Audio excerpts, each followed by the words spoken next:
കലാഭവൻ നവാസ്, ഈ ഒരു താരത്തെ അറിയാവുമെങ്കിൽ നിങ്ങൾ ഈ ഒരു വീഡിയോ ലൈക്ക് ചെയ്തിട്ട് മാത്രം കാണുക. അതായത് ഈ ഒരു കലാഭവൻ നവാസ് എന്ന് പറയുന്ന പേര് പറഞ്ഞു കഴിഞ്ഞാൽ നിങ്ങൾക്ക് ഒരുപക്ഷെ അറിയത്തുണ്ടാകില്ല. ഈ അദ്ദേഹത്തിൻ്റെ ഈ ഒരു മുഖം കാണുമ്പോൾ നിങ്ങൾക്ക് ഉറപ്പായിട്ടും അദ്ദേഹത്തെ അറിയായിരിക്കും.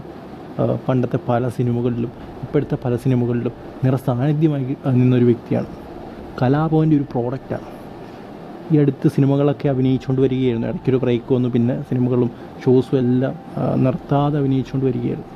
അവരിടയ്ക്കാണ് അദ്ദേഹം ഇന്ന് മരിച്ചു പോകുന്നത്, മരണപ്പെടുന്നത്.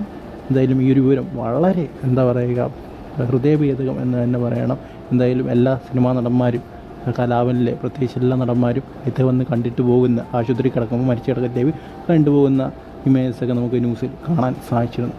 തീർത്തും ഞെട്ടിക്കുന്നൊരു വാർത്ത. ഒരിക്കലും വിചാരിച്ചിട്ടുണ്ടായിരുന്നില്ല അദ്ദേഹം ഈ ഒരു ടൈമിൽ വിട പറയും എന്നുള്ളത്. സോ എന്തായാലും ഒരു സിനിമയുടെ ഷൂട്ടിംഗ് കഴിഞ്ഞ് അതിൻ്റെ അവസാന ഷെഡ്യൂളൊക്കെ കഴിഞ്ഞ് അദ്ദേഹം വിശ്രമിക്കുന്ന ടൈമിലായിരുന്നു അദ്ദേഹത്തിന് ഇങ്ങനൊരു അപകടം ഉണ്ടാകുന്നത്. സോ എന്തായാലും എല്ലാവരും അദ്ദേഹത്തിന് ആദരാഞ്ജലികൾ കമൻറ്റ് ബോക്സിൽ നേരാനായിട്ട് ശ്രമിക്കുക.